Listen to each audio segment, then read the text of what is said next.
What's up, everybody? Happy Friday Face-Off. It is Friday, and we love you guys. We can't wait. We got a good one for you today. Vex, you ready to rock and roll? 10 minutes on the clock? Let's go. 10 minutes are on the clock. All right. I wanted to talk about Sid the Kid, a one Sidney Crosby, and there was a story that came out about him this week of the Penguins go out, they take their team picture. It's something every team does every year. Sometimes in the beginning of the year, usually it's towards the end of the year. And after the team picture, what does Sidney Crosby do? Sidney Crosby, the captain of the Pittsburgh Penguins, one of the best players of all time, 3 Stanley Cup championships, the Triple Gold Club, World Championship, World Junior Championship, Olympic gold medal, QMJHL Championship, Shattuck St. Mary's National Championship. I looked it up. This guy wins absolutely everywhere he goes. And here he is, this guy who's been in the league 21, I believe, straight seasons of over a point a game. And he's cleaning up the chairs. He's not leaving it to the PR people or to the rink people, anything like that. So they got to walk across the ice. But no, Sidney Crosby is taking some of the chairs from the team picture and he's putting it away. And dude, like, that is the reason why Sidney Crosby is a winner and will go down as one of the best leaders in all time. Leaders Eat Last. It's a great book by Simon Sinek. And Sweep the Sheds. Legacy by James Kerr about the All Blacks. The leaders are in charge. They're the stewards of the culture. They're the ones that are, showing people the way by how they act and not always just pointing a finger saying, you need to do this, blah, blah, blah. I'm above whatever. And so I just thought it was such a class act. It's Sidney Crosby. I mean, he's going to go down, like we said, one of the best players of all time, one of the best leaders of all time, one of the greatest ambassadors for the game of all time. And so I wanted to talk about that and just talk leadership a little bit as it related to him doing that with you, and just kind of get your thoughts, because I thought it was incredible. I mean, what a great story, but it's like, duh.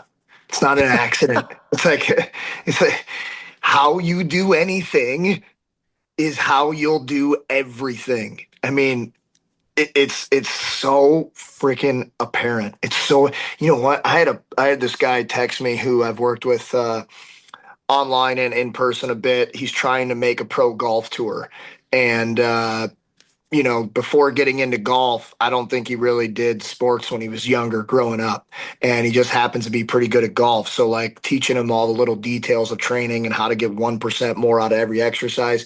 And he sent me a text out of the blue yesterday, and it said, let me read it for you, let me pull it up here, because it's literally exactly about all of this right now that you're talking about, which is just wild that we're doing this. Okay, so he said, pull it up here. Tell you what, bro, the more effing details you pay attention to, I swear it's a can of worms the more you find you didn't even know about. But F me, does it make you feel a different level every single time? And that's what you're talking about right here. It's like details, like going the extra mile. How you do anything is how you do everything. You don't win everything in hockey like Sidney Crosby has if that's not your mindset and you're just not always trying to do the best you can and the right thing. 100%, man. Like, I love it. It really is how you do anything is how you do everything. And Sid, like, we've talked about it recently on the podcast. We talked about it with Chris Pronger this week, where if your best players are your hardest workers, if your best players are the most bought into team with a capital T, they can sacrifice a little bit of the me for the greater of the we. You have a chance to win a championship. If your best players are not your hardest workers or the most bought in, for me personally, based on experience and from, speaking to a ton of different coaches at every different level, you have no shot. And so, like, there's a reason why Sidney Crosby has won a championship at every level. It's because he is the best player, and it is because he is the hardest worker, and it is because he is the most bought into the team. I put a clip out. It was last year, because the Penguins didn't make the playoffs, And so Sid went and played in the World Championships after the season was over for Team Canada. And there was a clip of him back checking. Like you would have thought he was shot out of a cannon, and like all the way back towards his net, he dives to deflect a pass that was going across on a 2-on-1. And here we are, like this is one of the greatest players ever in a tournament that matters to countries, but in reality, like it's not the Stanley Cup playoffs or the Olympics or whatever. And he's 38 years old and he doesn't even have to be there. And it's funny because he played on a line with Macklin Celebrini in that tournament. And you see what Celebrini is doing this year. And I have to imagine a big part of that is getting to spend 2 weeks with Sid and just to see how he prepares, to see how he works, to see how he communicates. And then just adding that into his game and into his repertoire. And like the best players, people are going to follow you for the good or the bad. Like if you have really bad habits and you're not a great teammate as a best player, like that's going to filter into everybody else and everybody else is going to think that that's okay. If you're the opposite and you're the hardest worker and you're bought in and you're a great teammate, then everybody else kind of has to follow suit. And so it was just really cool to see him do that. And it kind of goes along with like what you say too. Like you're big on, I'll just use the example that you talk about a lot when you're in a hotel room. How are you leaving the hotel room when you leave? Are you leaving towels all over the floor and you don't throw things in the trash? Or are you leaving it for, the person who's supposed to clean the room to come in? Now they have to take 10 minutes to clean your room as opposed to, 25 minutes to clean their room. And they probably have a family that they got to get back to, after cleaning up at the hotel. And so, yeah, man, just Sid, I can't say enough about that. Yeah, it's success leaves clues, guys. Success leaves clues. Like it's that do the right thing. Do the thing that you know is how you're supposed to do it. Because also, and this is like something that I've like really, really been trying to focus on in my life, in my business, in hockey, is like creating positive feedback loops. Because you said he is the best player. He does these little things, he is a winner. And it's like, yeah, well, it's like chicken or the egg.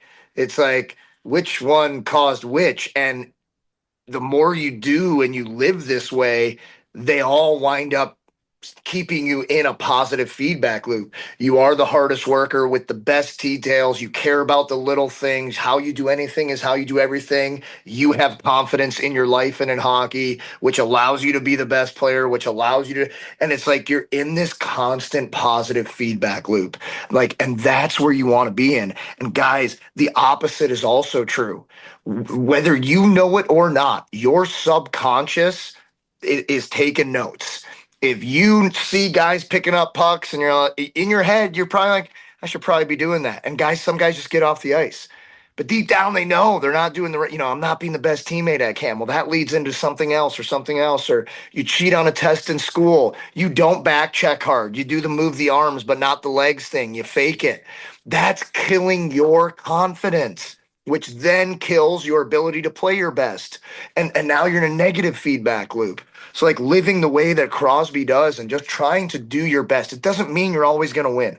It doesn't mean you're always going to be successful. But little details like picking up the chairs, picking up after yourself in the locker room, all of those things puts you and your team in a positive feedback loop. Yep, 100%. And then from a leadership perspective too, when you think about it, like we always used to say at Cornell to like the freshmen coming in, we had a culture where there wasn't vet rookie. We didn't have a culture where it was like you pay your dues and then you get ice time. No, like the best 20 players that are going to help us win a game are going to win. It's the same when I was a player as it is when I was a coach. And we would always tell especially the freshmen, like, it's not your job to pick up the pucks, but pick up the pucks.